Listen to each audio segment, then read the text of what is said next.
natutunan ng bata? Wala rin. Mas higit na importante ang pagkatuto ng bata. Okay? So, look at this po.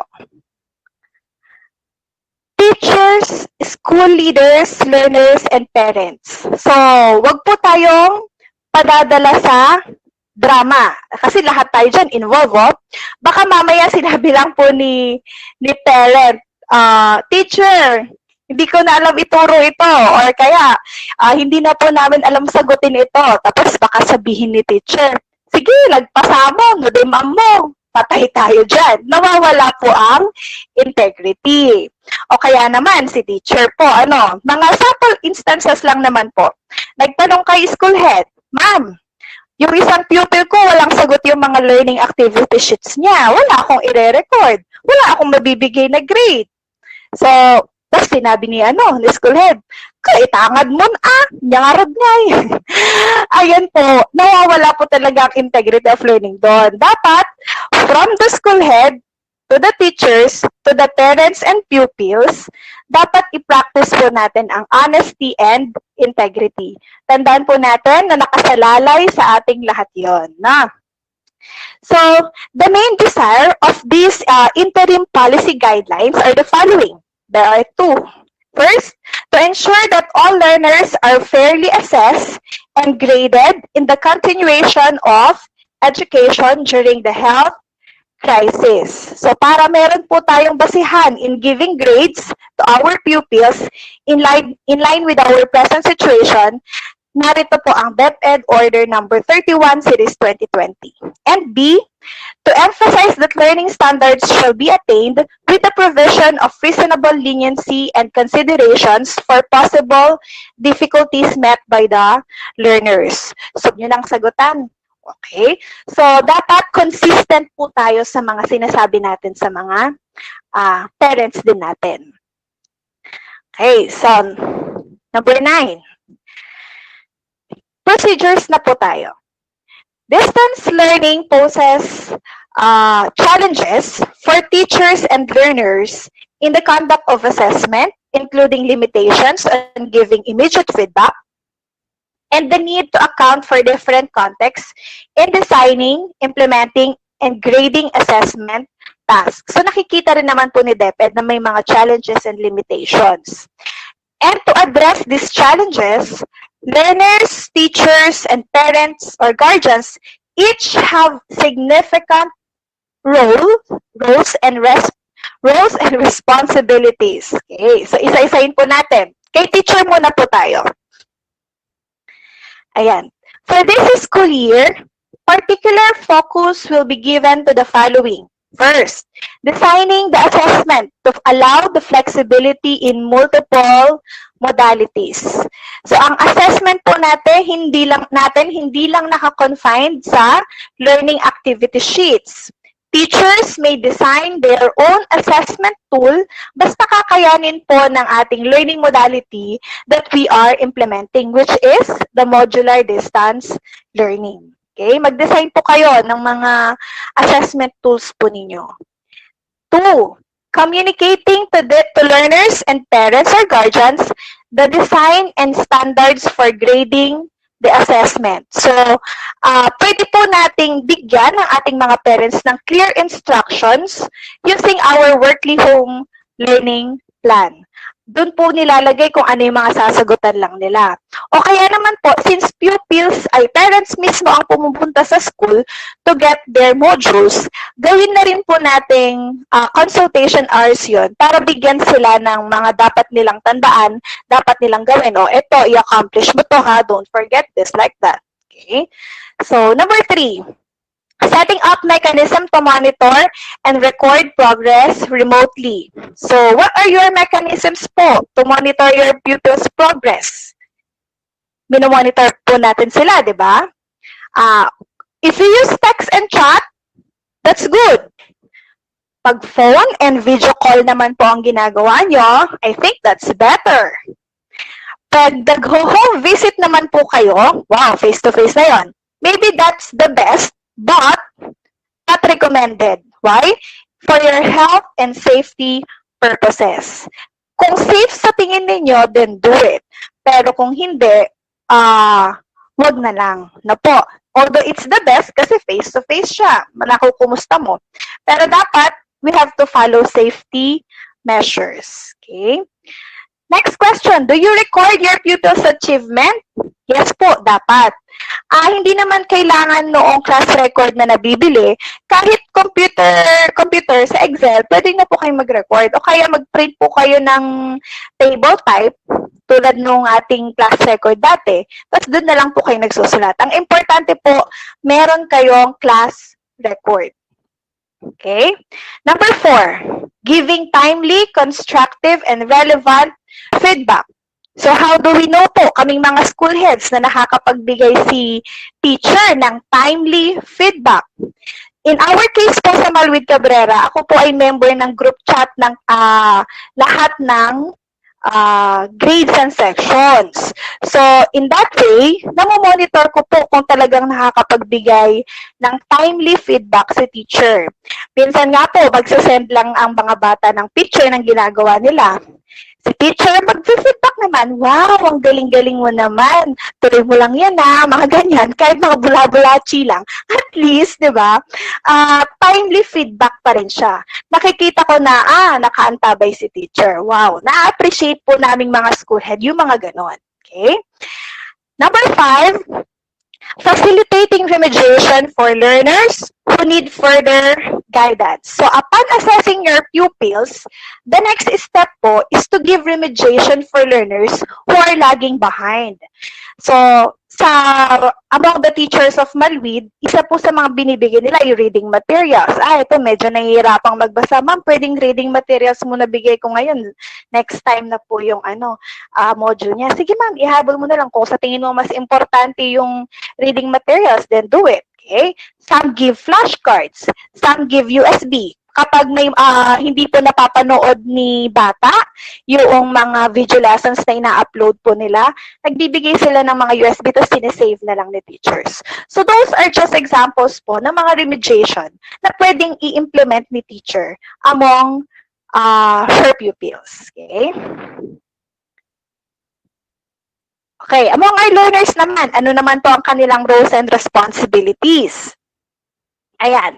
Learners are expected to be proactive in updating their teacher of their situation, progress, and challenges encountered. Meron po bang paraan para mag-update si bata or si parent ng kanyang ginagawa kay teacher? Dapat po meron.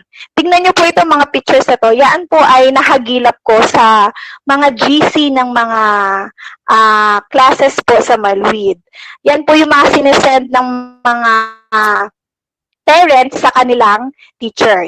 Yung una, in-update niya si teacher na may bago siyang headband. Ay, hindi, joke lang po. In-update niya si teacher na gumagawa nga naman talaga siya ng learning activity sheet niya sa tamang oras. Diba?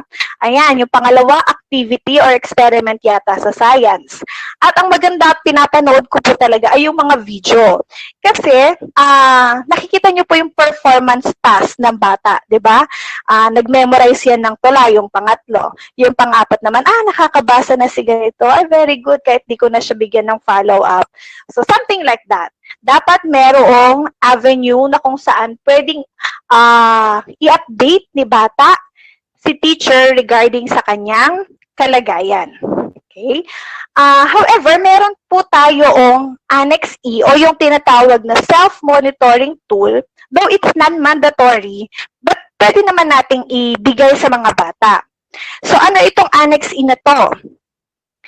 Ina-accomplish siya independently or with the assistance of their parents or guardians if necessary. But it is not required to accomplish the self-monitoring tool. Its usage is highly recommended to keep track of the learner's academic progress. So, siguro nasa sa inyo na pong teachers kung gagamitin niyo po siya. So, ito po yung itsura ng Annex E. Sample self-monitoring tool. Sa next slide po. So, ulit, ang sasagot po dito ay bata. Maganda po siyang gamitin, kaya sinabing recommended. However, this is not required. So, ipa-flash na lang po mamaya. Pa-flash na lang po, sir. Yan, para makita nyo lang po yung itsura ng self-monitoring tool. Bago po yan.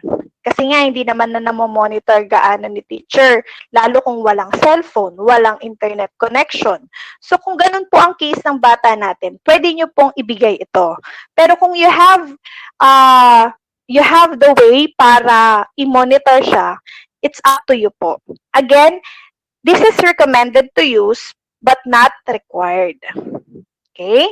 And lastly, parents and guardians. Ano naman po ang roles nila? DepEd aims to develop independent learners who can study and work on the assessments on their own. However, in this school year's implementation of distance learning modalities, parents and guardians will play a crucial role in guiding their children in adapting to the challenges of distance learning processes. So thus, only when necessary, parents or guardians are requested to assist in the assessment process by, mag-assist lang daw po siya sa assessment, hindi siya yung mismong gagawa. Ano? Number 1, communicating with the teacher to give updates on their child's situation, progress, and challenges encountered. So, dapat merong communication si teacher at si parent. Okay? Nakikipag-communicate po dapat sila. And guiding their children in accomplishing the assessment task and or monitoring tools designed by their teacher. Again, guide lang po dapat si parent. Hindi dapat siya ang gumagawa. So, tignan nyo naman itong picture na to. Oh. Natuwa lang ako at nakita ko sa Google. Kahit, hindi ko alam kung ano yung hawak ni parent. Parang baraha yata. Kahit anong ginagawa ni parent, ayan. Tignan nyo, nakakatuwa naman na binibigyan pa rin niya ng oras na tignan kung ano yung ginagawa ng kanyang anak. So, dapat ganyan po ang lahat ng parents natin. Okay? So, that ends the first 10 points of the DepEd Order number 31, Series 2020. So, thank you for listening po. If you have questions, siguro later on masasagot po natin. Thank you, Madam Lorena, for the overview of today's meaningful learning. I believe we have gained better understanding on what we are expected to do when assessing our students in distance learning. So once again, Ma'am Lorena, thank you very much. Before we move on to our second speaker, Sir Jude had an announcement. Good morning po sa ating lahat po. Sa mga i-remind ko lang po sa mga hindi pa po naka-join po sa Google Meet, we have the live stream available na po, up and running po. Paki-ask na lang po sa mga kasama nyo po yung link. Pero I believe that we already disseminated na po yung link sa mga iba po. Doon na lang po sila mag-join po kung hindi po sila nasama po dito sa ating live stream po. Maraming salamat po. God bless po. Okay, Sir Jude, thank you very much. Supposed to be to share with us today on how to plan the assessment is Ma'am Elena of Balayang High School. However, nagkaroon po ng emergency. Pero we're blessed to have laging handa PSDS na anytime pwedeng bumak up po. So, babalik ko po yung floor. How do we say it, Ma'am Marisa, pag sa webinar? Floor kay Ma'am Marisa for the planning of assessment. Ma'am Marisa?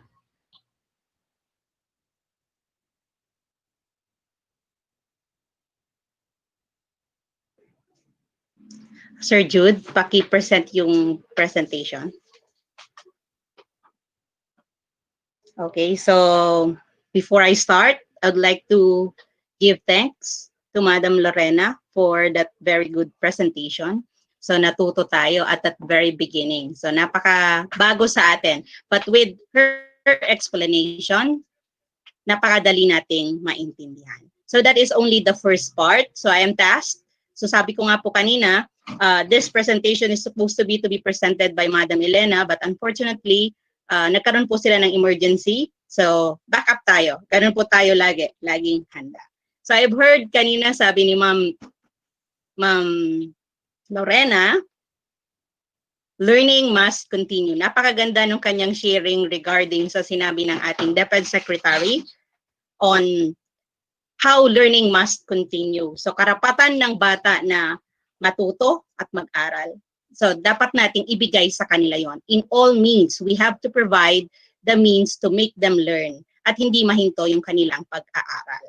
And we assess because we don't just only want to give grades because we assess because we want to help them to attain the most essential learning competencies that they need to have for this year. So nasabi kanina ang MELC, nasabi kanina ang mga assessment tools. We have two. We have the formative. We have two kinds of assessment, the formative and the summative assessment. So now I have, my topic is on the planning. Next page, Sir Jude. So planning the assessment. So we are given the overview of what assessments are. Sa formative, i-remind ko lang kayo, with the formative assessment, it is not graded. So yung nasa SLM po natin, those are self-learning activities that should not be graded kasi that is for self-learning. Meron kasi silang mga answer key sa likod. Kahit pa ang sagot ng mga bata, answers may vary na din. Pag-check nyo daw ng mga pagbalik ng inyong mga answer sheets, ang nakalagay na rin doon answers may vary. Did you na ano din nyo ba yun? Na-experience din? Anong nagbalik ang mga bata nyo, ang sagot na rin nila ay answers may vary. Kinopya na rin nila kung ano ang nakalagay sa likod dun sa answer sheets. So that means that is one way of assessing and providing feedback sa ating mga bata nung nakita na natin na ganun yung sinulat nila dun sa kanilang mga self-learning module activities. So what do we do? So nasabi kanina that we need to be giving feedback, immediate feedback, di ba? And we need to be creative and flexible in assessing the student learning, whether it is formative or summative. So ulitin ko lang, yung SLM na ginagamit nating activities doon, they are not recorded. They are only our basis to assess whether the pupils have learned, kung ginawa nga ba nila, and how do we monitor yung ating mga bata pagdating na doon sa process na yon. Kaya nga we are doing, teachers, you are doing the individual development, the monitoring form sa bata, di ba? Yung monitoring plan ninyo. Saan nyo binibase yung ilalagay nyo sa monitoring plan? It is on the SLM, sa outputs nila. Anong nangyari? And that's the way we provide them intervention. And how do we assess that they learn? So eto na. So how do we plan? It is also in the LDM2, wherein you are tasked. Nakita nyo to, all of you, dear teachers, ginawa nyo ito. You have written on your LDM2 the DL assessment of learning. Natatandaan nyo po ba? Anong output yon? Nasa 3A po yata yon. Nasa output 3. DL, distance learning assessment methods. So marami kayong ginawa doon. Marami kayong sinulat. Some of you have said, I'll be giving 5-item test, 5-item quiz.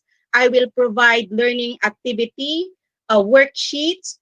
Gagamit ako ng Kahoot. Gagamit ako ng Google Form. And many more.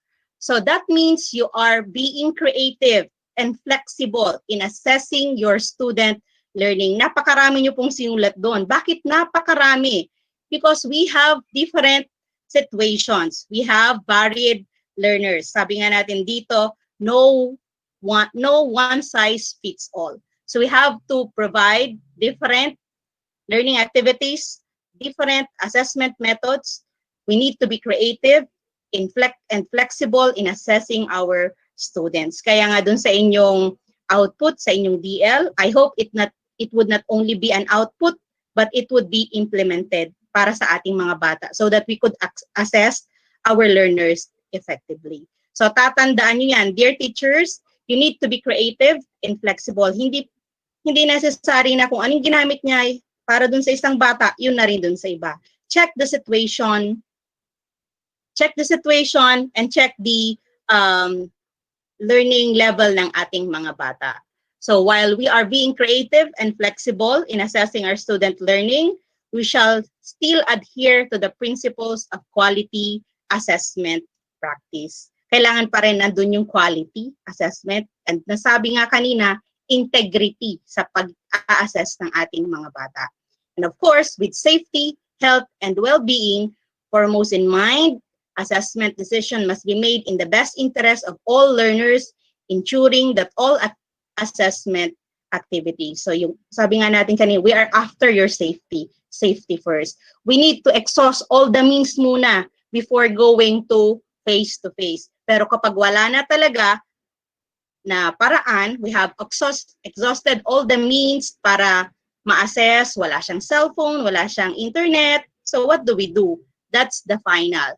Pero take into consideration the safety nung pupuntahan nyo and the safety din ninyo. Sabi ko nga, when you visit, we are not requiring you, but some of you have done. Pero we appreciate that kasi nakikita namin talaga yung passion to serve nyo doon sa mga bata. Kasi nga wala silang internet, you are not able to call them dahil wala silang internet, wala silang call, wala silang charge, wala silang cellphone. Kaya you go and allowed naman yon as long as allowed but not required. So, kayo yon, it's your own initiative. So, we appreciate din yung nagpupunta pero be careful po doon. So, sabi nga ni Sir Paul, nung umikot ako at meron din ganon, sinabi ko sa kanya yon and natutuwa naman siya for doing those activities kasi we reach out. Importante po kasi ngayon that we reach out. Sabi ni Ma'am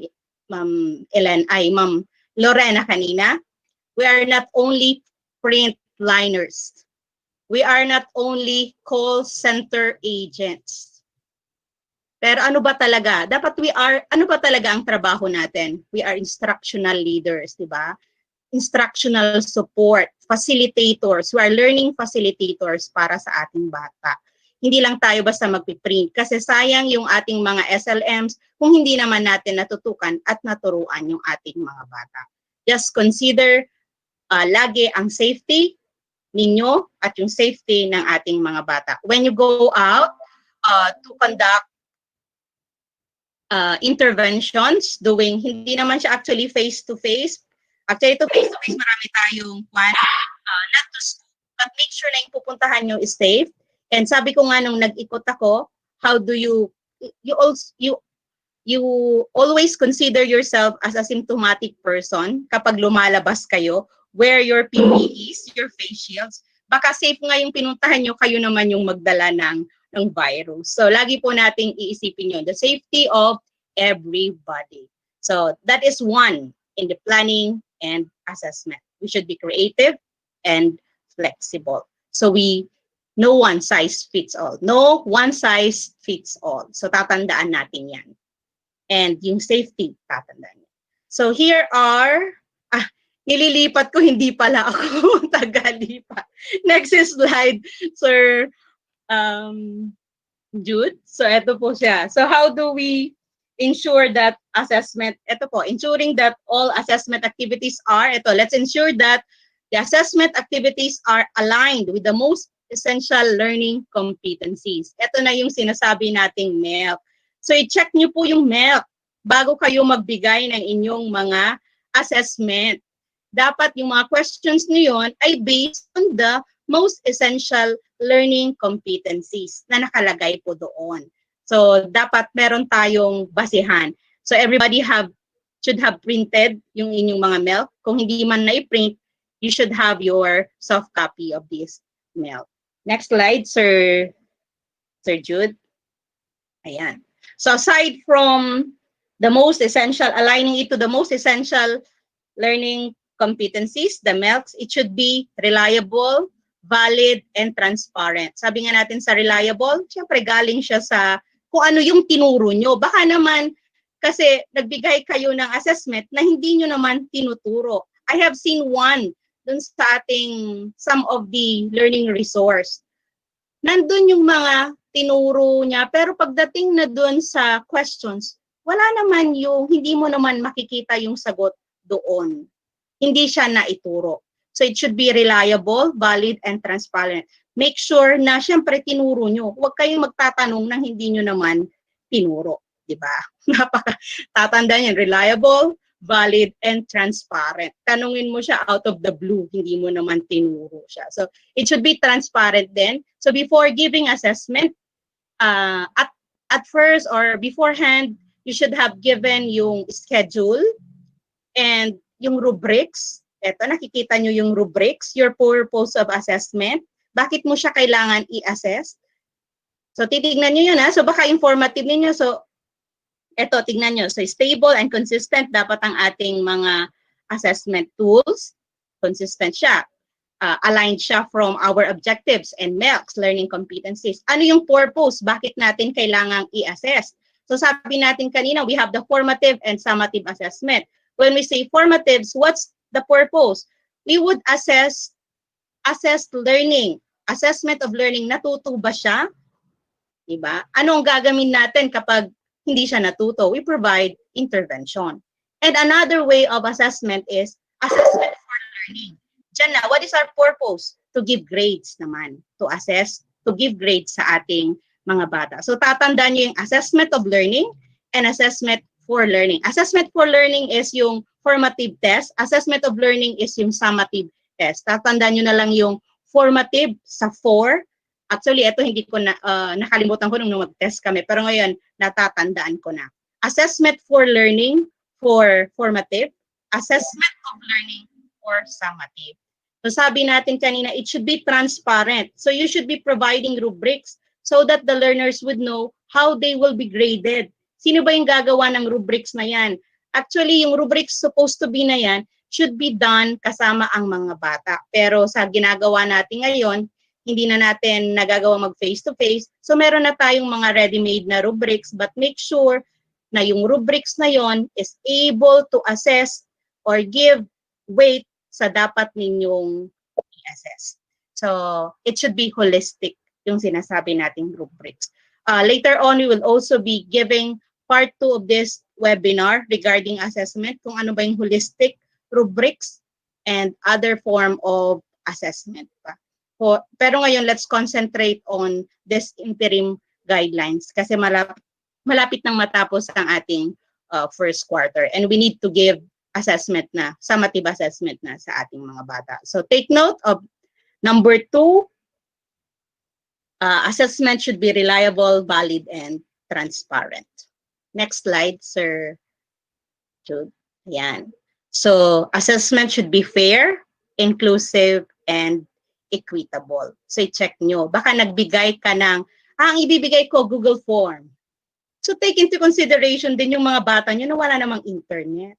So, we may be flexible, we should be creative, but we should be fair and equitable in giving assessment to our learners. Tignan nyo yung picture po dyan sa inyo. So this is very common, alam nyo na ito, di ba? Sure, he is giving an assessment. So sabi niya, for a fair selection, everybody has to take the same exam. Please climb the tree. Oh, how would the fish climb the tree? Sino sa tingin nyo ang unang would accomplish the test? Siyempre, yung monkey. Paano yung elephant, di ba? So we need to consider the context of our learners, kung paano sila. So we should be providing a fair, inclusive, and equitable assessment to our learner. Tandaan nyo, no one size fits all. So we should be flexible and creative in giving our assessment. At isa pa, ang lagi kong sinasabi, pag nag-assess kayo, consider nyo, tinuruan mo ba? Baka nag-assess ka, hindi mo naman ni-reach out. So sabi ko nga, nung tinatanong ako, ma'am, paano po yun? Wala po bang babagsak? Pwede po bang magbagsak? Yun ang tanong nila sa amin ngayong assessment. Paano mo ibabagsak pag hindi mo naman siya tinuruan? Huwag niyong ibagsak. Magbagsak kayo kapag ginawa niyo na ang lahat para matuto siya. Pero pag hindi mo pa ginawa, hindi mo siya pwedeng ibagsak kasi hindi mo pa siya tinulungan. So you should be exhausting all the means so that the learners should have learned yung lesson. So take note of that.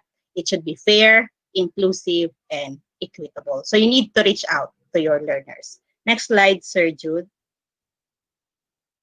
Ayan.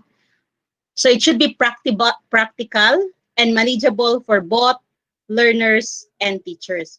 When we give assessment, o halimbawa baka nagbigay ka doon ng, sabi mo, nagpakuha ka ng mga materials na wala naman doon sa kanilang environment or sa kanilang lugar. O parang doon sa isang nakita ko, sabi ko, I am also a teacher kasi nga dito sa bahay, ako yung teacher ng anak ko. At nakikita ko yung mga ginagawa nila. It should be practical kasi sinasabi natin na kailangan ma-implement nila ito at ma-apply sa kanilang daily living para ma-appreciate nila yung relevance ng kanilang ginagawa. So, assessment, yung learning should be relevant, meaningful, and useful. Kaya yung assessment ninyo should be practical na magagamit nila sa kanilang daily life. So, hindi kung saan out of the blue nyo lang kinukuha yung inyong mga questions and assessment methods. So, take note of this assessment activities. So, it should be practical, manageable for both learners and teachers. So, it should be time-bound. Tignan nyo rin yung SMART na sinasabi natin. Specific, measurable, attainable, time-bound, and resource-oriented. Tignan nyo din yung mga available resources. Baka mamaya, sabi nyo, gawa ka ng Google blog. Gawa ka ng blog. Eh, wala nga siyang internet. Wala siyang, gumawa ka ng parol made ng ganito, etc. Eh, wala naman siyang gagamitin na yun. So, ensure that it should be manageable, meron, available yung mga learning resources. Kasi ngayon, bawal pa ang magpagastos sa mga learners natin ng napakamahal. Kasi consider nyo din yung calamity na pagdaanan natin.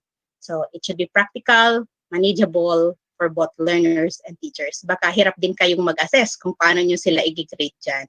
So, take note po ito. So, we have 4 assessment activities na. Next slide, Sir Jude.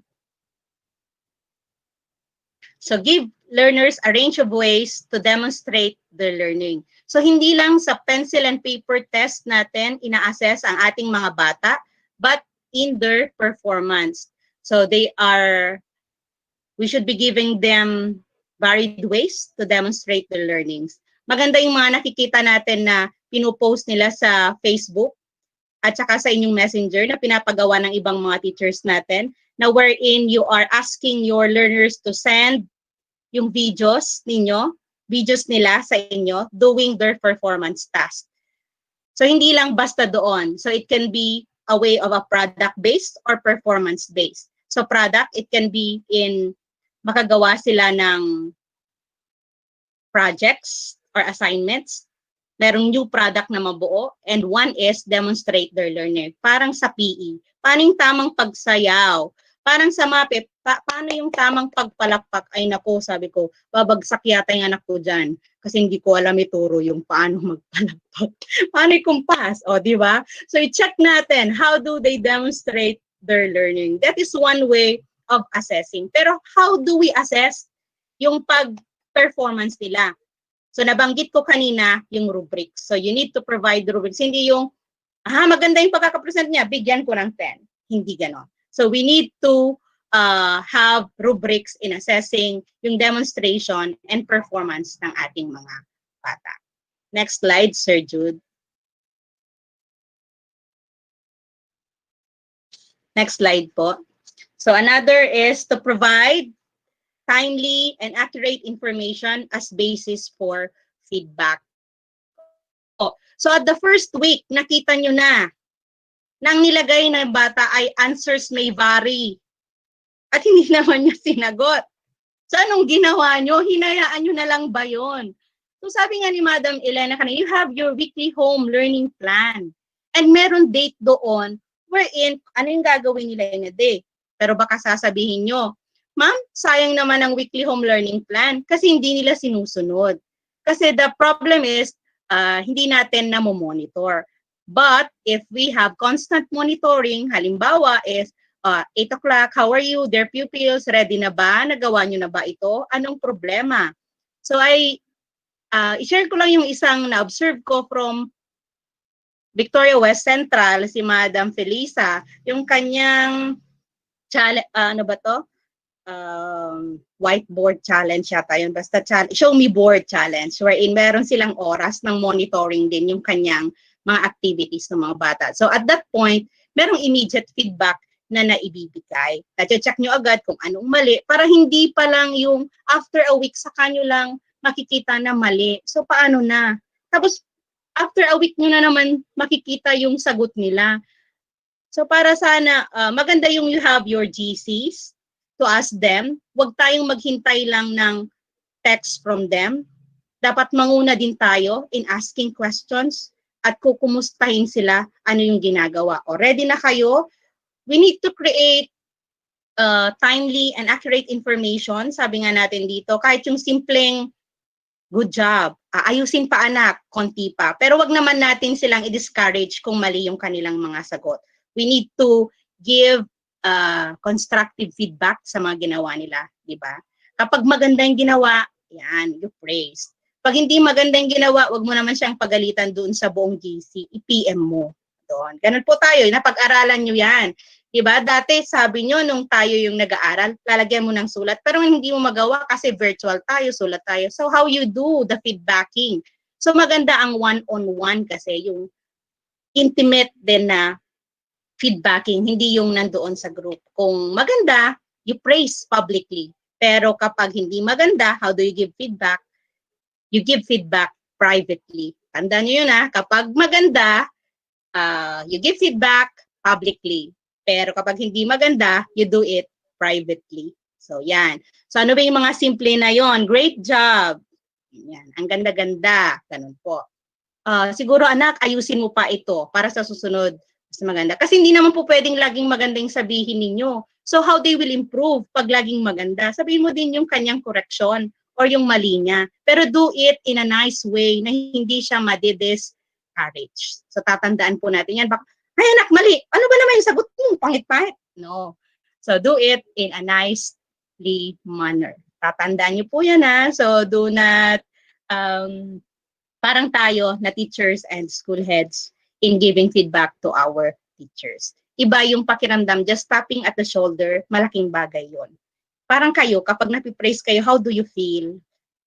Tapos nung natatandaan ko pag LDM, sasabihin, ma'am, paano to? O di ba hirap na hirap kayo? What more yung mga bata natin na within the week, wala silang mapagtanungan. Yung nanay nila, hindi nila alam. So how do we reach out for them? So you provide timely. So tama yung sinabi ni Madam Lorena kanina, nakabantay kayo within that day kasi that is work hour, hindi lang tayo print liner. Yun yung trabaho natin to provide technical assistance, to provide instructional assistance, kaya nga meron tayong consultation hours. Pero, ang consultation hours natin, hindi naman sila magsabay-sabay, kaya during that time na oras ng klase nila, nandun din tayo nakatutok para anytime they need us, we are there. Next po. Napaparami ko na. Kailangan kong bilisan kasi may next pa palang speaker. So in distance learning modalities, teachers shall design assessment bearing the assumption that learners will asynchronously take them and have open various resources. So sabi ko nga, when you give your assessment, wag lang basta-basta kayo nagda-download from the tambayan kasi pwedeng ma-access yun ng mga bata at pwede nilang isend yun sa mga kaklase din nila at magkaroon na ng kopyahan. O, ito yung sagot ko, ito yung assess ko, ito yung sagot ko. So kasi kapag nagbigay tayo, nandyan si nanay na magtuturo sa kanila. It is an open book. They have all the resources. So we should ensure na yung sagot nila is authentic at manggagaling sa kanila. This is very challenging. But let's find ways to make assessment that it will be authentic at magigauge talaga natin there will be integrity. So isip tayo ng paraan na we will do it asynchronously or synchronously na hindi madadaya or hindi magsasuffer yung integrity ng assessment. So maganda yung mag-schedule kayo ng one-on-one, pwedeng through call, not necessary face-to-face, Google Meet. So pagdating po siguro doon, iaano naman ng mga magulang na pag in-schedule mo, gagawa nila ng paraan to load para doon. And we will schedule kasi nakikipag-ugnayan po tayo sa ating LGU regarding sa access sa internet and the use of gadgets. May mga ipapahiram po sila. So, check nyo po ito, no? So, lagi nyong iisipin na kapag nagpa-assess kayo, pwede nilang ma-access anywhere. Kasi they have the internet, i-google lang nila yan. Nandyan si nanay, nasasagot katabi nila. So, how do we do? How do we assess? Let's think of authentic way para makuha natin yung authentic na answer coming from our learners. Next slide, Sir Jude. Malapit na po ito. Ayan. So, distance learning modalities. So, teachers need to design the assessment with the assumption learners will asynchronously take the assessment. So, pwede nilang gawing asynchronous, hindi sabay-sabay. Learners have open access to various sources. Pwede nilang mahanap. So, be careful po sa inyong mga ibibigay na assessment. Huwag lang basta download ng download. I-modify nyo po yung contextualized. Para hindi, kasi kung minsan kapag meron sa internet, meron ding naka-reading sagot na yan na pwedeng ma-access ng ating mga bata. Should be contextualized po sa atin. Next slide, Sir Jude. Ayan. So, sa formative assessment, balik tayo sa formative assessment. In order to inform teaching and promote growth and mastery, ito, na-explain na po natin ito. This formative assessment is used to provide timely and effective feedback. Natuto ba? Anong kailangan kong gawin? Do I need to give intervention? Do I need to reteach? Ano pa ang gagawin ko to make them learn? So this is formative assessment. So it is for engaging learning in assessing, improving each other's work, and increase ownership of their own learning. So makikita nyo po yan sa Annex A, yung matrix of sample techniques for each formative assessment. Meron tayong low-tech, high-tech, may mga ganun po. So you need to download this DepEd Order 31 Series 2020. Nasa attachment po siya, annexes.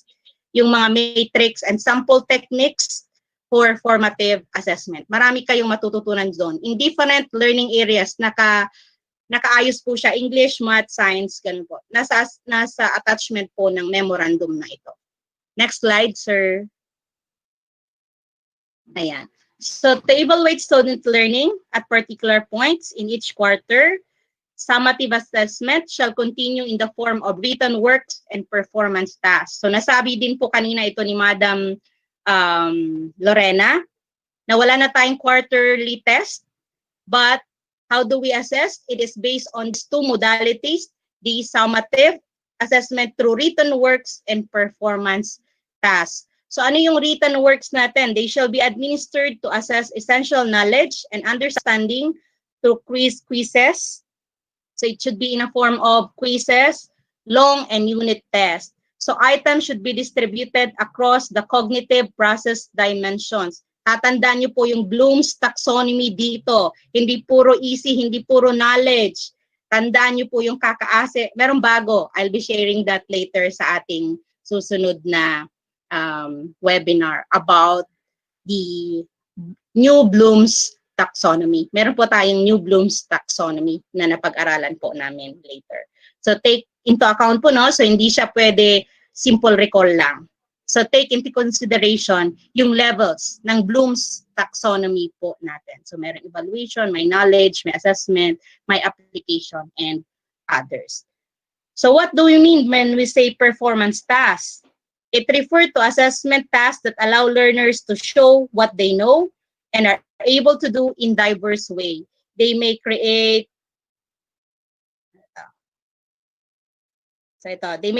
innovative or innovate products or do performance-based tasks, including, ito yung nasabi ko po kanina, so it can be in a form of products or performance.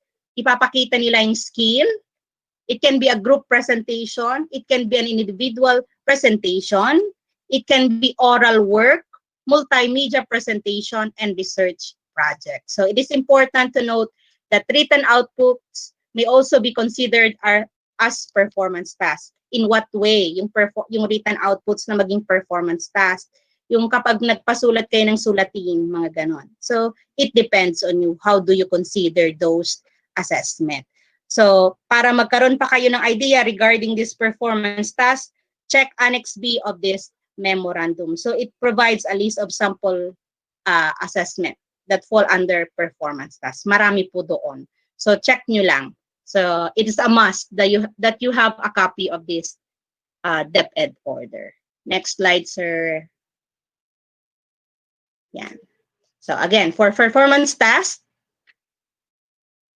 must be designed to provide opportunities for learners to apply what they are learning to real life situation. So maganda po dito that we check on the performance-based standards sa MELP para at least nandun siya naka-align din tayo. So in addition, teachers should take into consideration the following when we are giving performance tasks. So each task must be accompanied with clear directions and appropriate scoring tools. Paano nyo sila i-score?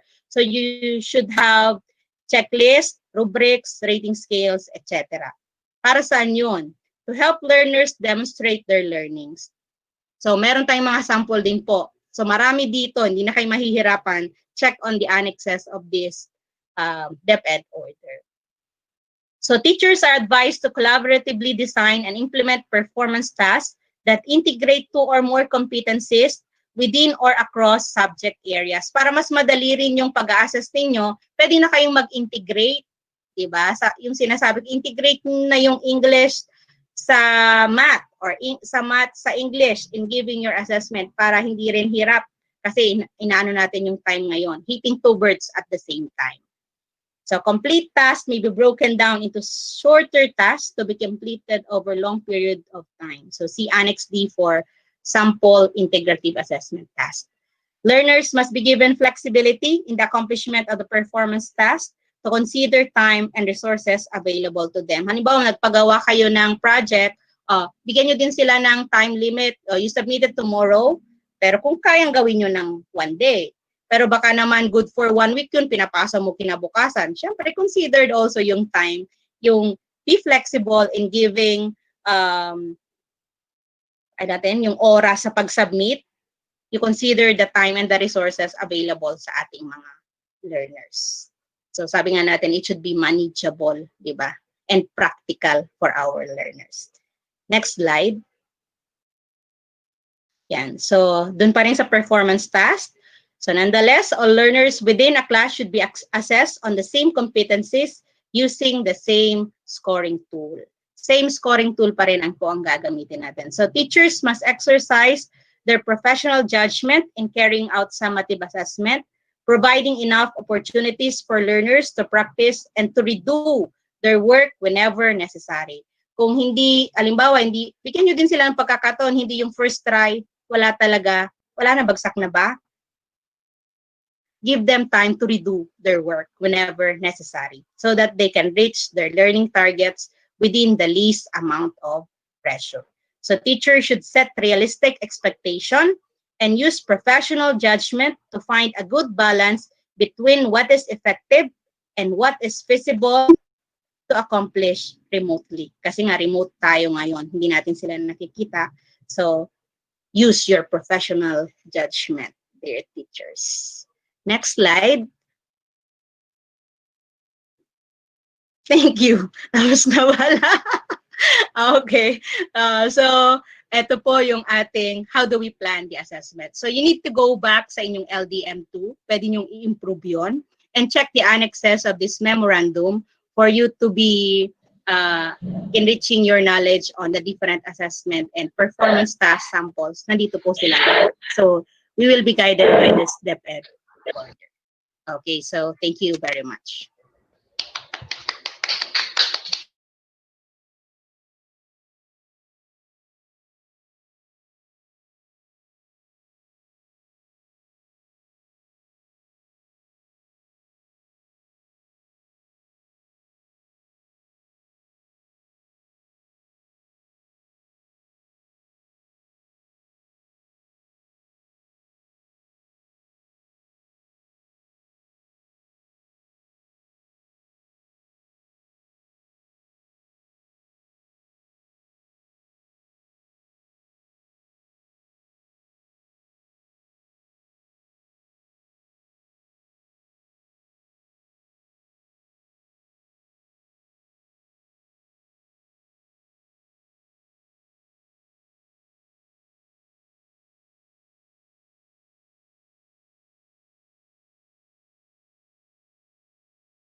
Okay, wait lang tayo ha. Present ko ulit. Ayan.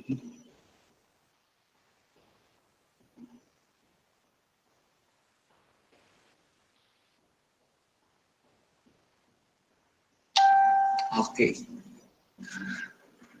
Oh, okay pa ba tayo? So I can do this siguro mga 40 minutes. Medyo mabilis. Alam niyo naman ang computation, direct to the point. Wala siyang tawag mo dito, paikot-ikot. No? Paki-check nga. Nakikita po natin. Wala pa Hello? po, sir. Wala pa po, sir. Hello? Hello po. Wala. Okay, okay. Sige, wait lang. Wait lang. Present now. Wala pa. Okay, sige. Sir, click mo yung screen, yung Sharing. click mo yung slide na ipipresent mo, sir. Yung nandiyan sa pina. Kasi kapag share ng new, Yes, ma'am. Na-click ko na po. Okay. Yes, wait. Ma'am, wait lang po. Okay na? Hindi pa rin. Okay. These are one of the challenges, ano, with this platform. Talagang, kailangan natin mag-adjust, no? Okay, sige.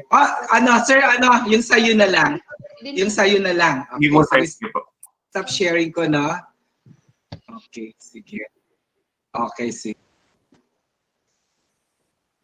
Okay. Sige. Naka-present na ba? Yung sa'yo na lang, Sir, Sir Jude.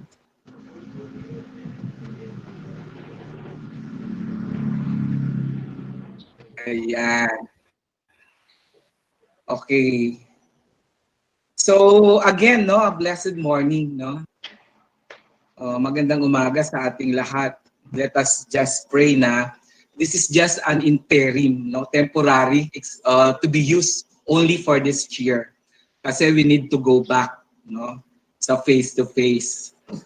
Okay, so marami na tayong narinig about DepEd Order number 31, 2020 as presented by Ma'am Lorena, followed by Ma'am Marisa. So I think, no, we're now ready, no, in computing the grades of our learners. Kasi it's an integral part of assessment.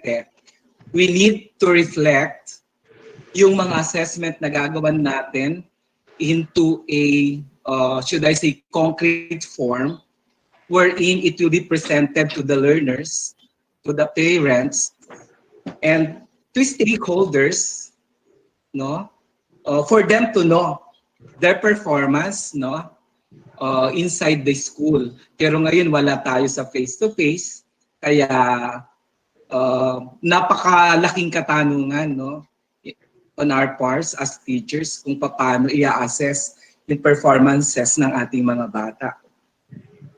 Okay, so ngayon ay pag-uusapan natin diretso na ang mga pagbabago, no, sa pamamaraan ng pagbibigay ng assessment, no. For this school year, 2019-2020, pandemic year. So ang mga pagbabagong ito, no, ay nasasaad sa interim guidelines for assessment and grading in light of the Basic Education Learning Continuity Plan known as DepEd Order number 31, Series 2020. So let me just start the discussion, no, by repeating the commitment. Second slide na, Sir, Sir Jude. Second slide na tayo, okay na? Nakikita niyo po yung commitment, okay? I hope okay, ha? Para mabilis. Commitment, ayan. So, may I just repeat, no? At the outset of the presentation of Ma'am Lorena, we have this, no, ensure teaching and learning continuity while looking after the health, safety, and well-being of its learners, teachers, and personnel. So, as we pursue learning continuity at these trying times, no, nasa pandemic time kasi tayo, sasamahan mo pa ng typhoon na Ulysses, no? Talagang very trying, no? So, with modular learning delivery modality na ginagamit natin in delivering learning, which is far different from the face-to-face that we are used to, no? For the previous years. A need na, no, to adapt a grading system that provides reasonable leniency. Ito, parati nating naririnig kanina. Leniency, rations, kindness. Hindi ko alam kung to what extent, no? Can we extend this to learners who are put to a larger disadvantage, no, by this COVID-19? Sa bagay, hindi lang naman Pilipinas ang nagka-problema dito, buong bansa. Pero in the process, no, of giving reasonable leniency in terms of grading, we should not compromise, no, the integrity and principles of assessment and grading. Gaya nga ng sinabi ni Ma'am Marisa kanina, we need to be lenient, pero kailangan makatotohanan din naman yung ibibigay nating grades. Di ba?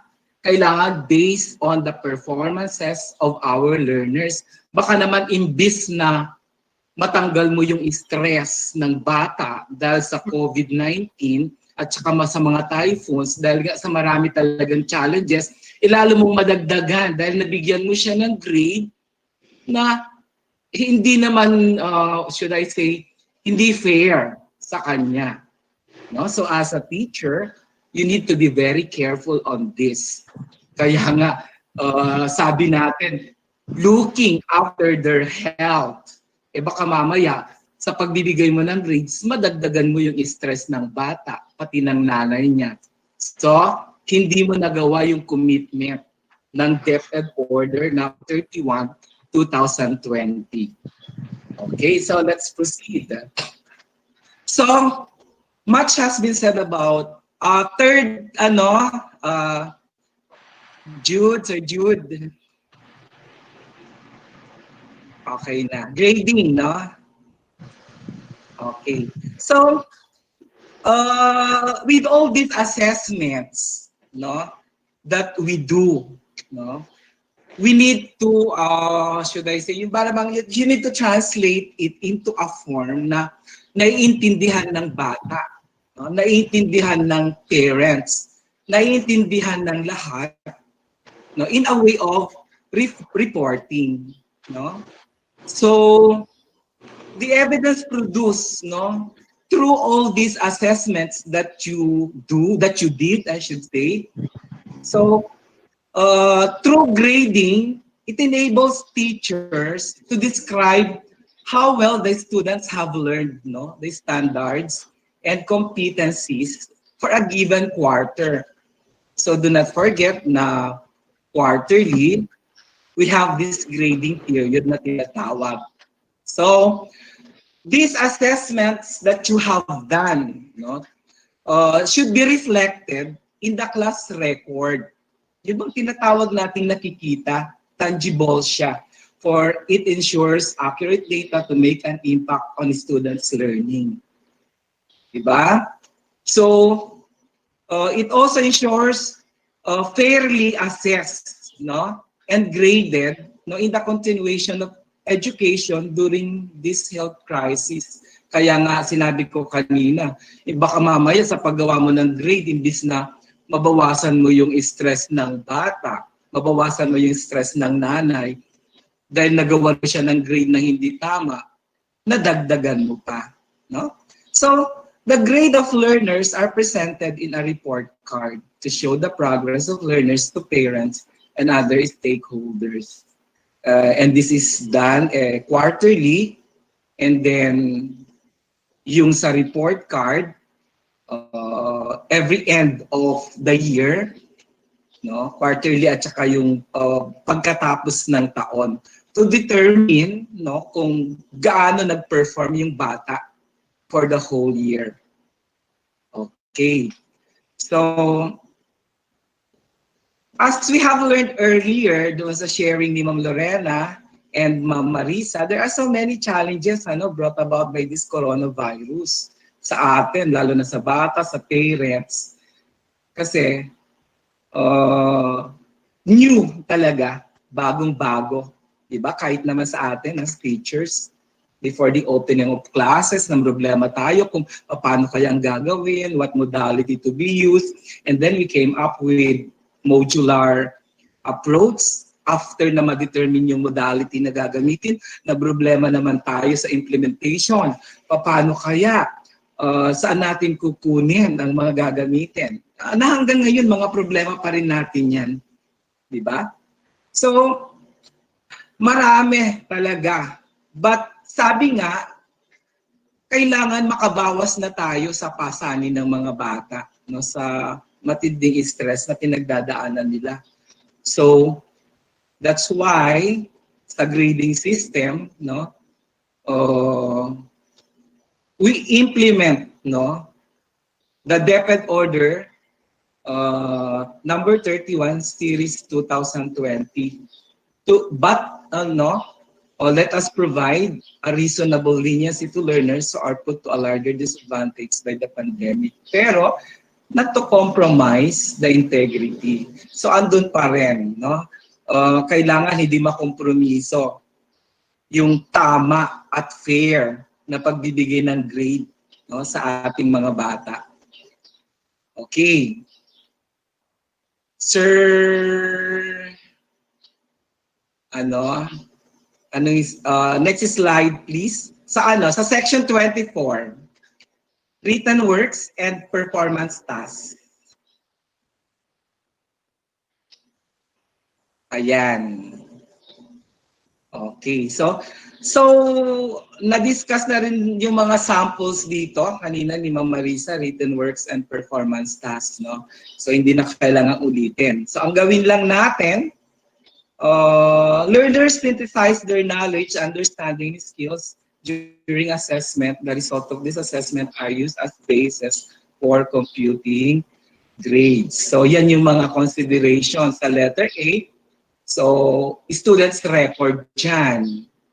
No? As a teacher, kasi kailangan marunong tayo sa record keeping.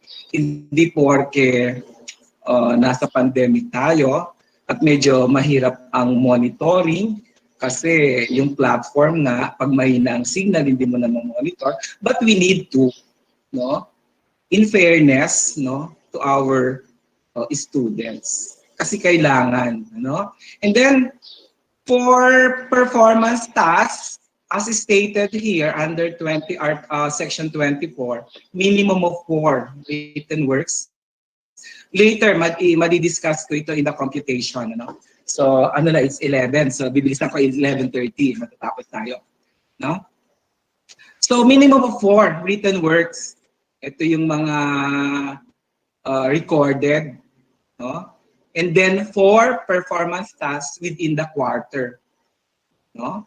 So, preferably, 1 in 2 weeks integrating 2 or more competencies. As stated earlier by Ma'am Marisa, we can integrate activity in math, with science, and in English.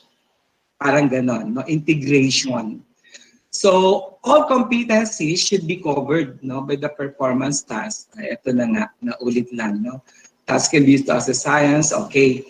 So, next slide, Sir Jude, no, para punta na tayo sa computation. Okay na. Ayan. Thank you, Sir Jude. Sandali na lang ito. Okay, so ang pagko-compute kasi, you're doing this, no, for the past ilang taon na. Noong lumabas yung department order, or DepEd Order number 8, series 2015, which is policy guidelines in the assessment, classroom assessment. No, lumabas ito, no, with this distribution, no? As stated by Madam Lorena kanina.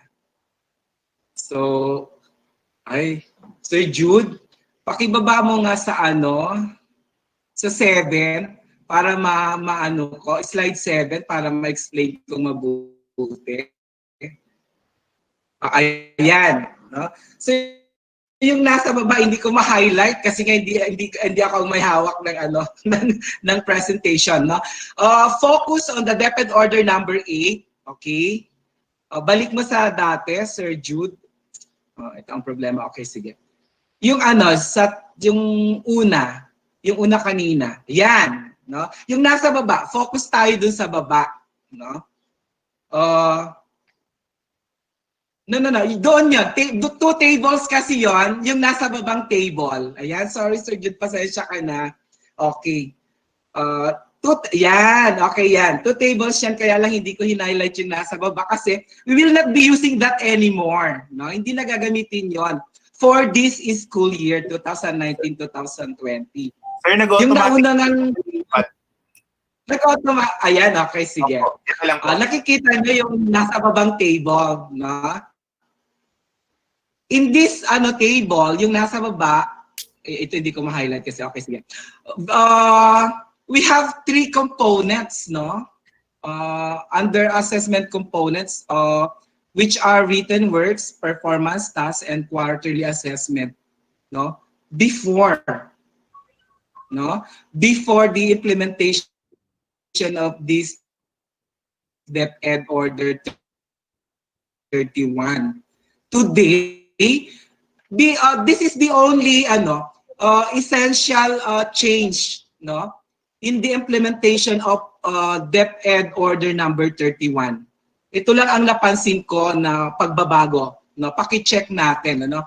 Kasi we will not be using for this year, we will not be using DepEd Order number 8, no, in the computation of grades. Instead, we will use the interim, yung DepEd Order number 31. Yung nasa taas.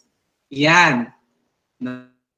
So, dito, ang weight distribution, oh my God. Okay, sige. Nag-automatic siya. Doon para ayan. Automatic siya. You have there, okay, sige. Sorry. Okay lang po, sir. Okay, sige. Okay na? Apo.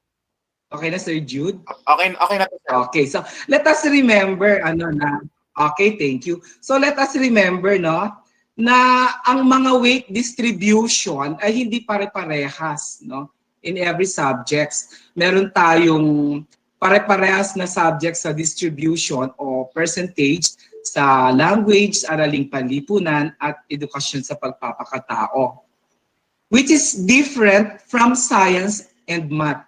So nakikita po natin, very clear. Kung sa language, araling panlipunan, ESP ay 40-60.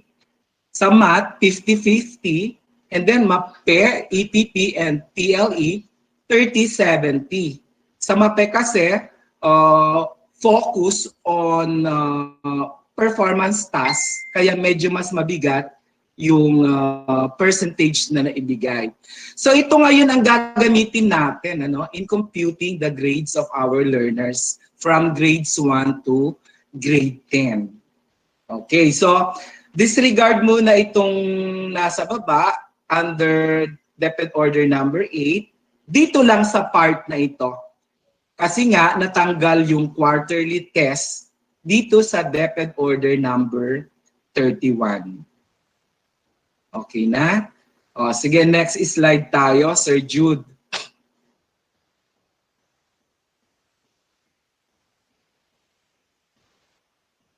Ayan. So, ito yung sample, no? Magbibigay ako ng sample dito sa table na ito. Ang gagamitin ko munang mga subjects ay yung araling panlipunan, ESP, no, at saka language. And then isusunod natin yung mathematics, kung may time pa, mathematics at saka, kasi alam ko, you're doing this, mas alam nyo nga gawin nito kaysa sa mga principals to be honest. Kasi you are the one computing, no? The grades of our pupils. So for the sake of parang ipaalala lang, we will do the computation, no?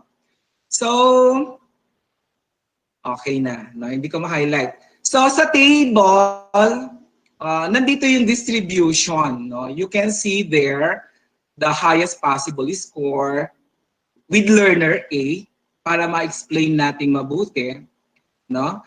So the teacher gave 4 written works, no? Ito, hindi ko siya ma-highlight, bala na si Sir Jude. Nakikita niyo naman yung under 1, 2, 3, 4. No? So yun yung mga items. And then you have their total. Then nandun yung PS. Walang kasunod na I love you yan. For PS stands for percentage score. No? And then you have there the column for weighted average. The same is true with performance tasks. No? We will be using the same rule, no? In computing the initial grade for performance tasks. And then you have there the quarterly grade. Ang tanong kasi dito, paano natin makukuha itong mga to? Alam niyo na ito kasi kayo talaga ang nagko-compute ng grades ng mga bata. Pero let me just present for the sake of presentation, diba? Kasi part ko ito. Okay, so percentage score, you have there the formula, learner's total score to be divided, no, by highest possible score. Nakikita niyo naman yung 77 total score, andun yung 18, 22, 20, 17. The total is 77. Then you have there, no, the highest possible score from the items given, no, dun sa HPS na row, 85. So total of the row score to be divided by 85, the highest possible score.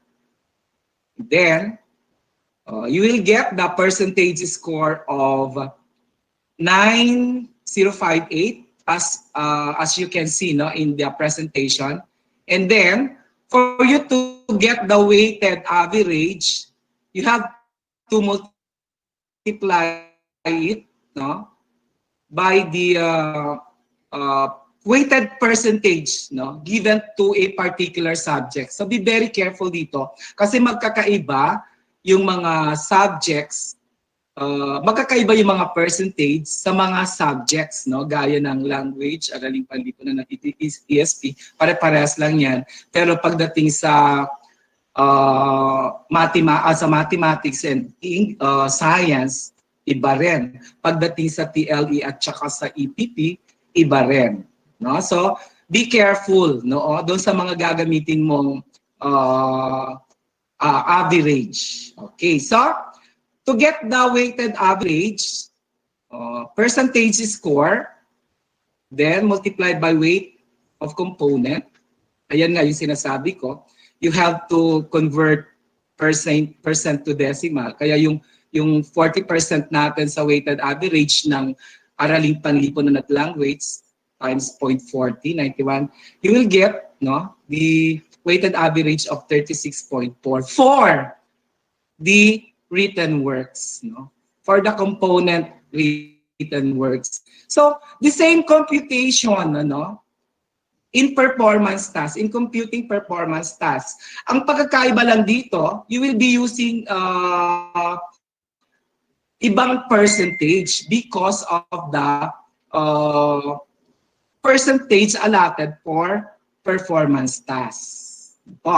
So again, you need to get the total. You need to get the total of the score, the same rule, and then the percentage score that you will get for performance tasks, you will multiply it by 0.60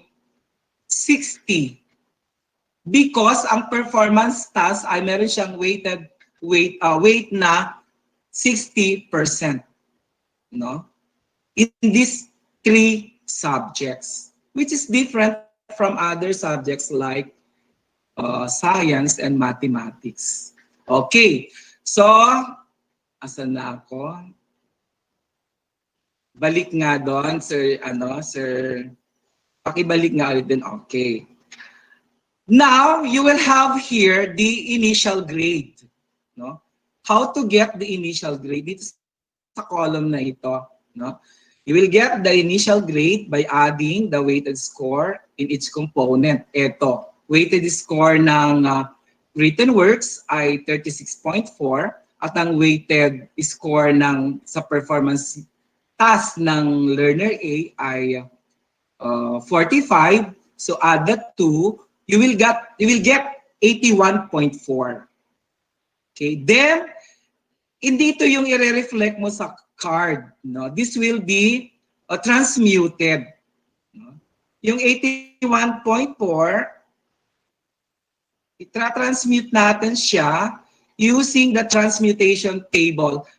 Sir Jude, meron akong table dyan, hindi paki-check nga please doon sa ibaba ng para lang at least magkaroon tayo ng kasi computation ito eh. Alam ko naman na alam ko naman na alam niyo ito. Ayan. No? So Appendix B, in-depth and order number 8, series 2015. So pag na-compute mo yung initial grade, no? You have to transmute it. Gaya ng ang 81 point something yun eh. So dito siya sa 82.40 to 80.80 to 82.39, papatak siya sa 88. No? So yun, pakibalik nga dun Sir Jude, pasensya na. Okay, dun sa una kanina. Okay, eto yon, no? Yung sa learner A, kikita nyo, hindi ko ma-highlight. Yung 88 doon, yun yung kanyang grade, no? For the quarter. Kung first quarter yan, second quarter yan, third quarter yan, fourth quarter yan. Okay. So, ganun po yung computation. Ang remarkable na changes lang nito from the depth order number 8 na ginagamit natin, yung natanggal yung ating quarterly test. No? Yun lang. Take note of that and everything will gonna be okay. Balik na tayo sa depth order number 8. Yun lang naman ang nabago doon. Okay. So next slide, Sir Jude. Okay, so ito naman yung sample computation of written works and performance tasks in mathematics, no? So, ang nabago lang dito, yung sa weighted average, kasi nga, 50-50, no, ang labanan. For written works, ay hindi ko siya napalitan. Math and science, sorry, 50-50 ito. Paki-check nga, Sir Jude. Pasensya na. Ginawa ko kagabi kasi ito. Pagka hindi kasi akong gumawa para hindi ko naintindihan yung yung pag inaano ko. Kaya ginawa ko siya mismo para at least naintindihan ko. Math and science 50-50. Yun lang naman ang changes when it comes to distribution of weight. Math and science, do not forget, no? Kasi nga dati iba yung distribution, weight distribution, tapos nawala yung quarterly test, and percent for quarterly test was distributed to both written, both components, written and performance. So naging 50-50 siya. Ayan, thank you Sir Jude. Nakumali ako ng computation ngayon dyan. Okay, basta take note ha, sa science and math, no, alam nyo na ito.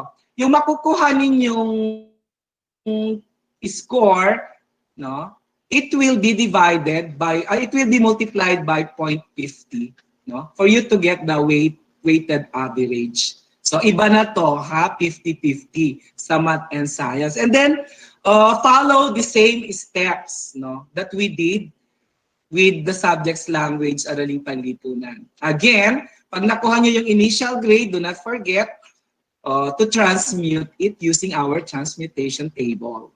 So you have there doon sa DepEd Order number 8, 2015. And the next presentation will be sample computation, Sir Jude. Ayan.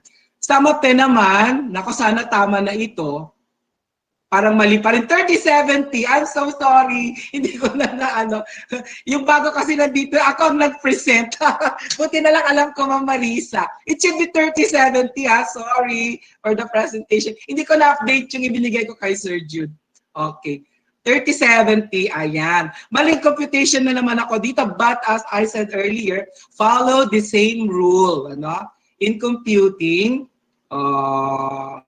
this percentage score, this weighted score, to both components, written and performance, for you to get the initial grade. And then, do not forget, the initial grade will be transmuted using our transmutation table. So, paulit-ulit lang yan. I know you've been doing this for 5 years, so wala nang problema. This is just, for the sake of presentation. So, yung grade niya for this particular quarter, whether it's first quarter, second quarter, third quarter, fourth quarter, eto, transmuted. Itong transmuted grade na to, ito yung i-reflect natin doon sa card. Okay? So, next slide ako. Pawisan ako sa mga figures na yan, nakakatakot, no? Figures kasi hindi mababago.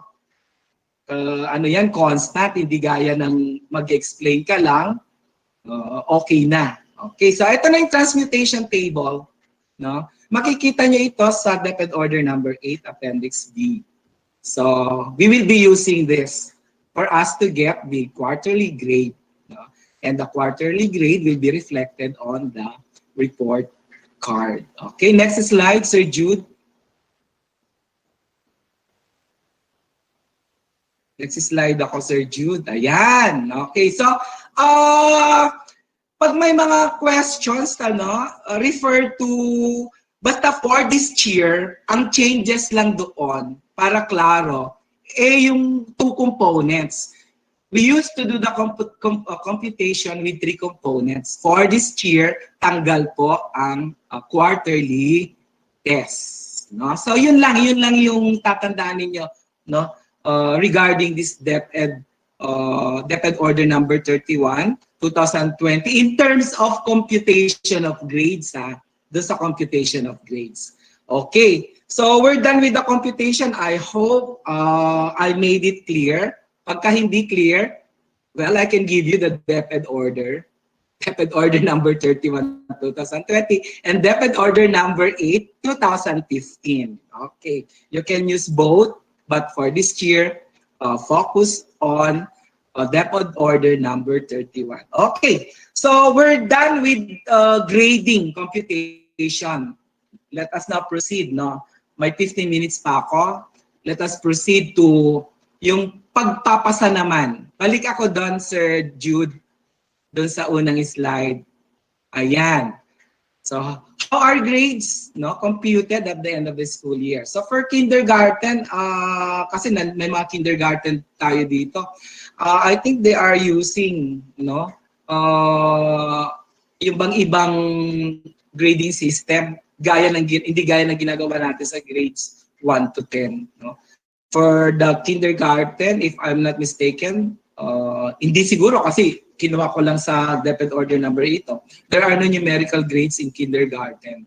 Descriptions of the learner's progress in the various learning areas are represented using checklists and student portfolios. No? But for grades 1 to 10, the average of the quarterly grades produces the final grade. So pakibaba nga, Sir Jude, para lang magkaroon tayo ng picture. Ayan. So, in this table, yung final grade natin in each subject, for every subject, I should say, determined by the average of the average of their grades for the 4 quarters. First quarter, second quarter, third quarter, fourth quarter. And for the general average, no, determined by the average of all the grades, no, then you will get the general average. Balik mo nga doon, Sir Jude, sa mas naunang slide. Ayan. So, andito yung formula, no? So, final grade by learning area, first quarter, second quarter, third quarter, fourth quarter, divided by 4. You will get the quarterly grade, and then getting the average of all their grades, no?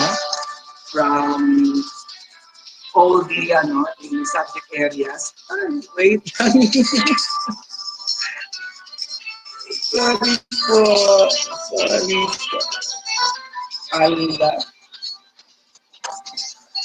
Ayan, tinago ko na siya, pasensya. Okay. So, next slide, Sir Jude. Okay na tayo with the computation, ano? Nandiyan naman yung mga DepEd Order number 8 and DepEd Order number 31. Pag may mga question pa regarding computation of grades and promotion. Okay, Sir Jude, next slide tayo. Ayan.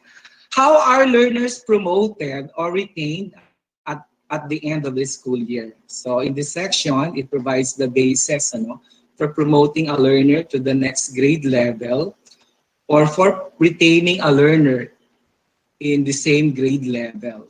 So it has something to do with promotion, kung ma-promote sila sa next grade o mariretain sila sa dating grade nila. Okay, so sa table, makikita rin ito sa DO DepEd Order number 8, Learners Promotion and Retention Requirements. Ayan, for grades 1 to 3, you have their 3 requirements, no? So, kung ang final grade ng bata ay 75 in all learning areas, so definitely, she or he will be promoted to the next level. And then, doon sa number 2 requirement, did not meet expectations in not more than 2 learnings. So, must pass. So, as a teacher, dapat meron kang remedial classes for this. Diba? Must pass. Dapat maipasa na niya yung remedial classes mo for learning areas with failing mark to be promoted to the next grade level. And then, for number 3, did not meet expectations in 3 or more learning areas. Ibig sabihin, 3 ang kanyang nabagsak na subjects. So definitely, retained siya in the same grade level. And this is true, or this is good for 150. grades 1 to grade 3. Ano ba to kaya? Okay, for grades 4 to 10, we have different requirements, and then different decision then. So here are the requirements, for grade 4 to grade 10. Final grades of at least 75 in all, learning areas. Definitely, the learner will be promoted to the next level. Then for number 2, did not meet expectations in not more than 2 learning areas, may pass again. So you have to do as a teacher, you have to do remedial teaching for learning areas with failing marks.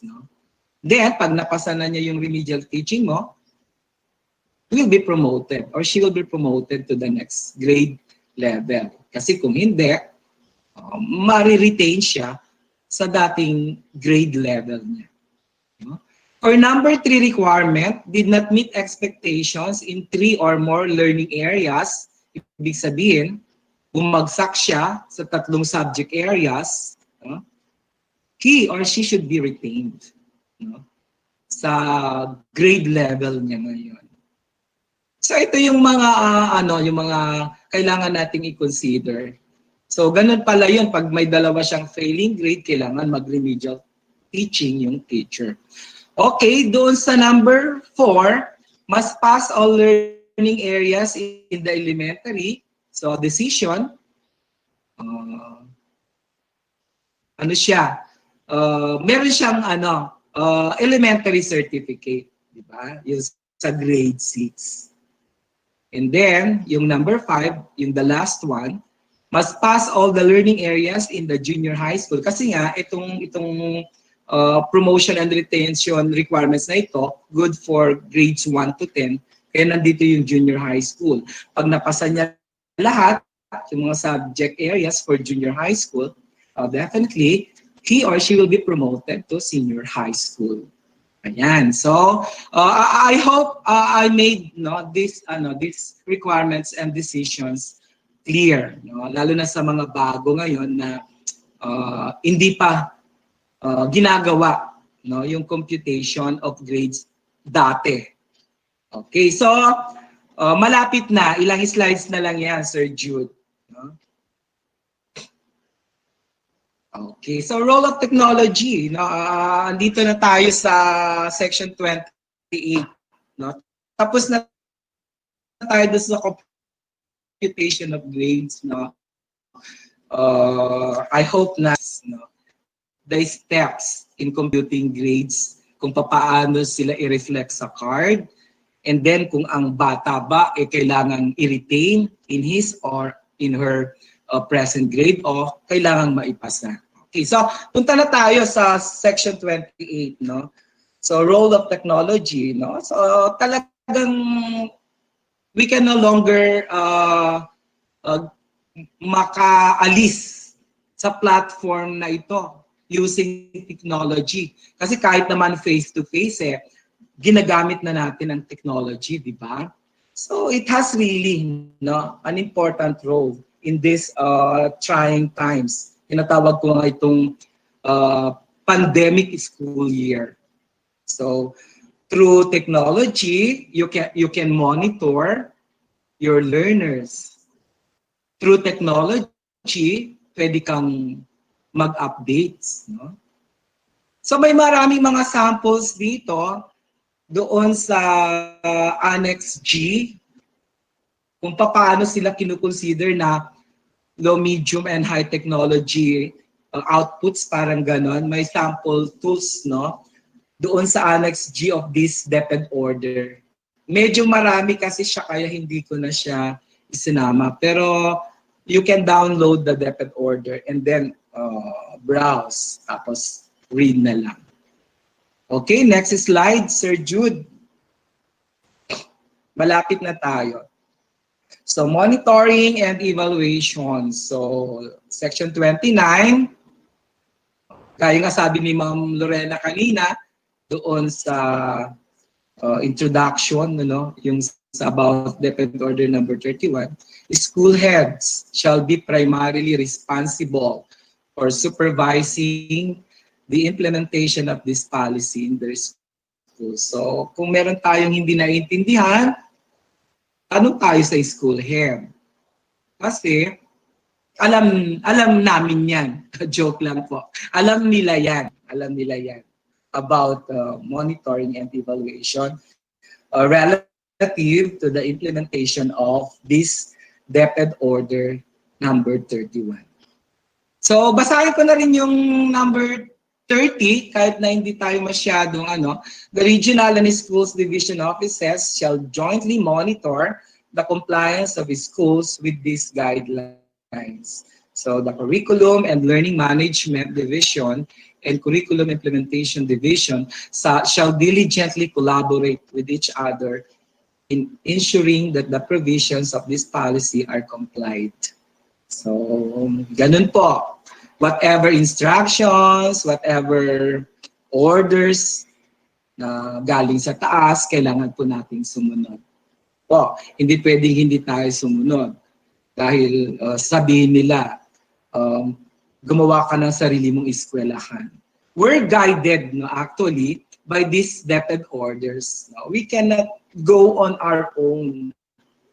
Kasi may mga nakakataas pa sa atin. Okay? Next slide, Sir Jude. Oh, 11:30. Tapos na. Nabit ko yung time. Okay. At the school level, Section 31, no, at the school level, the implementation of this policy shall be monitored and evaluated at least once every quarter by the school head. O, di ba? So, quarterly, no, kailangan namomonitor at saka ini-evaluate ng school heads. O, tignan nyo, dami naming trabaho. Joke. Oo, totoo po, marami kaming trabaho. Diba? Pag may problema tayo sa printing of modules, hindi lang naman po kayo ang namumroblema. Okay. So, Section 32, overall policy feedback from the regional offices shall be provided for the DepEd Central Office for continuous improvement of its design and implementation. So, kailangan ma-feed natin, mabigyan din natin, no, ng mga feedbacks, insights of our experiences dito sa baba relative to the implementation of this DepEd order. Sabi ko nga sa inyo kanina sa introduction ko, sana ngayong taon lang natin ito gagamitin. Let's pray na sana wala pandemic or COVID-19 next school year so that we can go back to the usual face-to-face, no, delivery of learnings to our children. Kasi nakaka-stress din talaga, but we cannot can get away from it. No? Talagang realities siya, nandito siya, na parang sa movie lang natin napapanood noon. Okay, for the last section, I hope this is the last. 33, no? Meron pa. Ito, sa effectivity na lang. Okay, 34 and 35 last na itong mga to, no, Ma'am Marisa. So, this is very important, no? This order shall take effect immediately upon its approval. And the fact na naka-attach na yung pirma ng ating DepEd Secretary, meaning it's already approved. Whether you like it or not, you have to adopt this scheme, no, in computing the grades of our learners. Okay? Only for this year. And then, we have their Section 35, last one. No?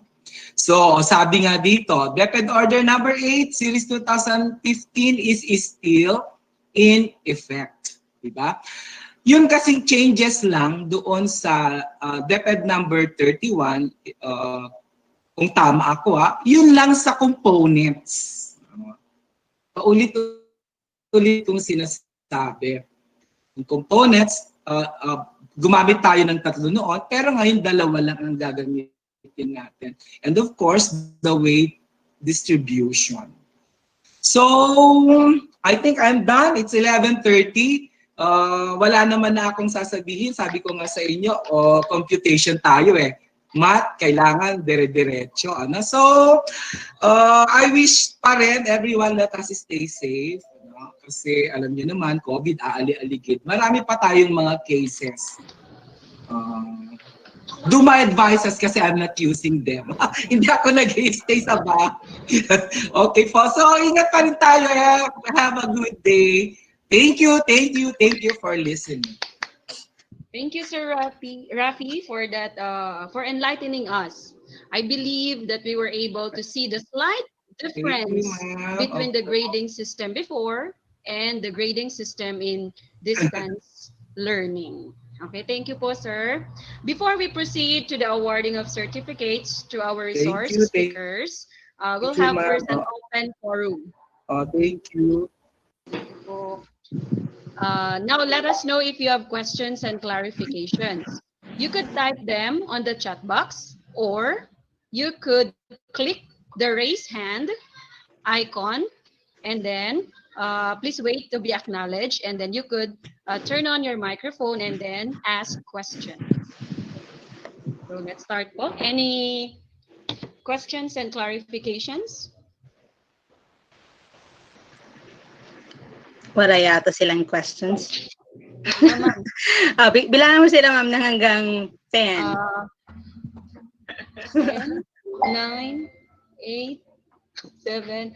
I think wala, ma'am, because all our speakers clearly explained from the first speaker to the last speaker po. So let's proceed to the awarding of certificates to our resource speakers. May I have Sir Jude to do the honor.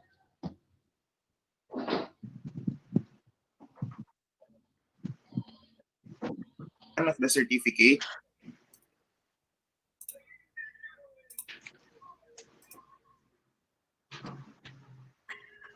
Republic of the Philippines, Department of Education, Region 3 Central Luzon, Schools Division of Tarlac Province, Victoria West District, Victoria Tarlac. Certificate of Appreciation. This certificate is presented to Maria Lorena S. Reganit for sharing her valuable knowledge as a guest speaker during the District Learning Action Cell on the guidelines for assessment and grading system under the new normal, given this day of November 2020, signed by Madam Marisa M. Damian, EDD, Public Schools District Supervisor. And certificate of appreciation is awarded again to Sir Rafael de los Santos for sharing his valuable knowledge as a guest speaker during the District Learning Action Cell on guidelines for assessment and grading system under the new normal. Given this 19th day of November 2020, signed Marisa M. Damian, Public Schools District Supervisor.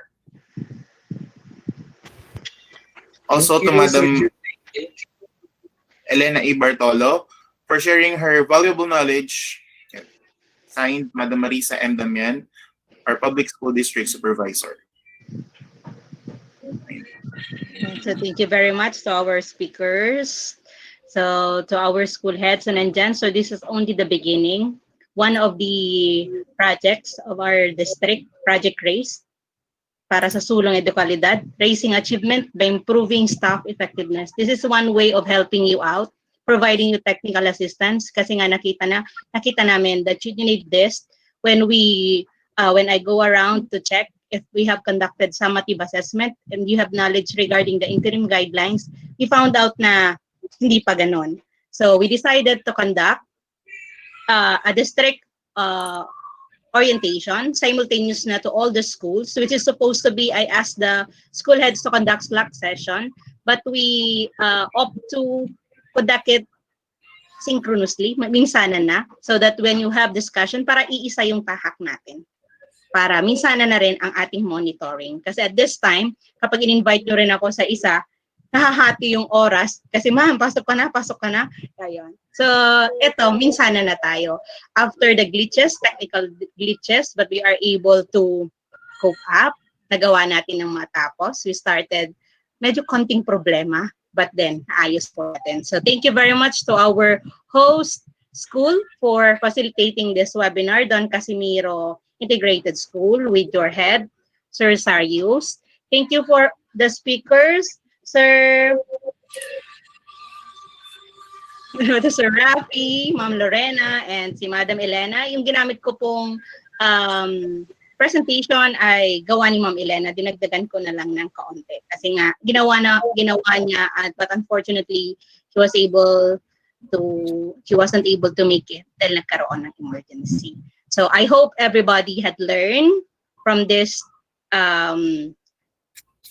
orientation and webinar. So we were retooled, oriented of the new guidelines, interim guidelines for the grading system and assessment, and also na-review pa natin ang DepEd Order number 8 Series 2015. So if you have questions pa, just check this DepEd Order and yung previous DepEd Order natin regarding DepEd on assessment. DepEd Order number 8, take note of that. DepEd Order number 8 Series 2015 and DepEd Order number 31 Series 2020. Nasabi kanina ni Sir yung kanilang differences. So I hope everybody have enlightened regarding these guidelines. So naka-comply na tayo kasi immediate compliance ang kailangan nating gawin dito. Kasi sabi nga natin, we need to assess na kasi mapapanis na yung assessment. Nakalimutan na ng mga bata kasi nasa 7th week na tayo, mag-8th week na, hindi pa tayo nakakapagbigay ng summative assessment. So thank you very much to all of you who participated in this webinar. Thank you very much, Don Casimiro Integrated School. Thank you very much to our speakers, our dear school heads. Talagang we will rise.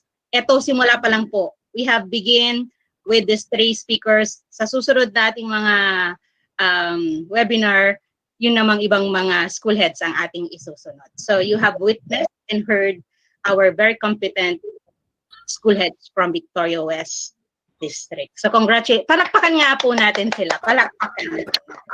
So talagang sabi ko sa Victoria West, maraming best. So let's continue that plan, di ba? So sa Kanlurang Victoria, ang Kanlurang Victoria, kanlungan ng magaling at magi.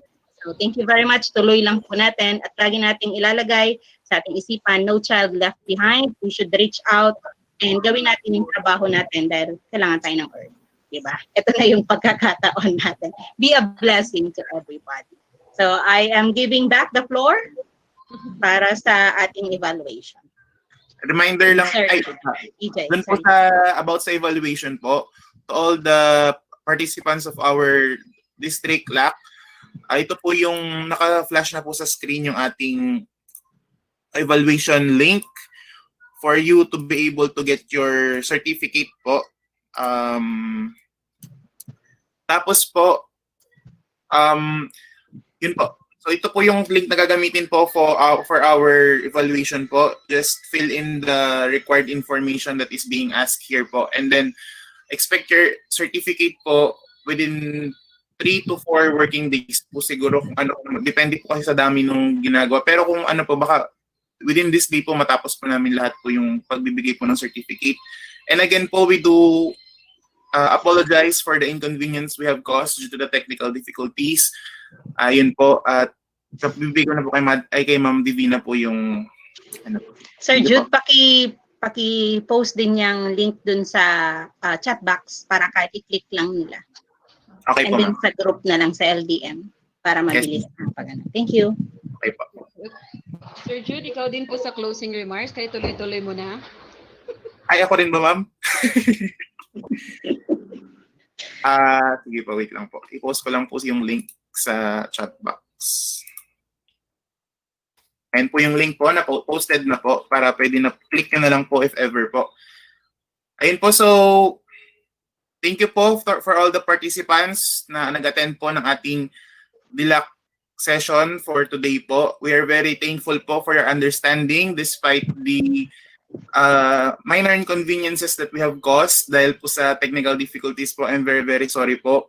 And yun po. Thank you for your cooperation po and thank you for listening to our guest speakers din po. Thank you for sharing your knowledge. Dahil po sa inyo, mas naliwanagan po kami sa mga topics po na kailangan po naming malaman po, especially in this pandemic. Ayun po. Again, thank you very much po. Thank you very much and job well done. Ganyan tayong mga teachers. Para congratulations. Habol lang po, when it comes po sa certificate, after filling up po yung form, automatic po na masisend ka agad yung certificate po natin. Pero dapat po tama yung email ad po natin para masend po siya kaagad. Automatic po pala yung automated na po pala siya. Yes, Sir Jude. So, please make sure na tama po yung email address natin and then yung pangalan po natin. Yun lang po. And thank you po once again. Thank you very much for sparing your time po. Thank you po. Thank you very much. Ayan. Part 1 pa lang po ito. Meron tayong part 2. And ang sabi ng Don Casimiro, they will be again hosting the second wave. Mas maayos kasi alam nyo nang mag-live stream, no? Okay, so new learning for today. Okay, we will rise and we will heal as one. Thank you very much. Wala na bang picture taking? Yung documenter. For document. Ayan. Turn on your camera na po. Ma'am, ano, Turn on your cameras. Dapat po nakabukas lahat. Yan. Ayan. May mga gitna sa grupo. Hindi naman tayo. Congratulations, Madam Eden. Ayan, very good yung iyong EJ. Magkawala. Biglang ano, no, yung tension, pero... Thank you very much po, Madam. Yes, Akong kinakabahan na ako. Iba ang nanay eh, di ba, ma'am? Opo. Okay, smile po. Ang ganda ng anong school po itong ang dami, 1, 2, 3, 4, 5. Sa kwan po yata ito. Groupie. Hi, ma'am. Okay, thank you very much po. Hello, Ma'am Nimpa.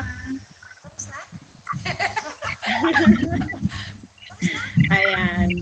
So if there's a will, there's a way. So thank you dahil we have, actually po, we started on time. We are still on time sa pagtapos. Till 11:41. Ang target natin ay 12. In spite of those glitches na naranasan ko. So, picture picture. Hello po. Ayan.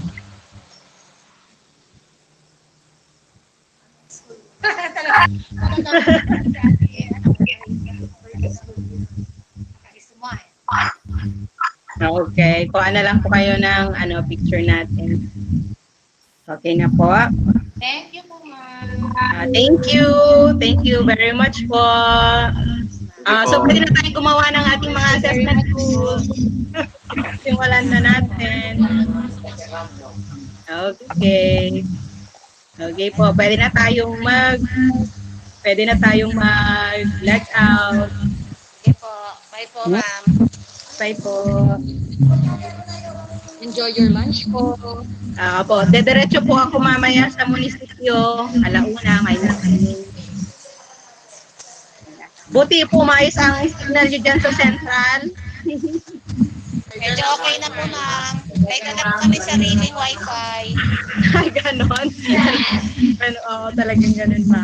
Buti na lang at hindi nakisama ang Converge ngayong araw.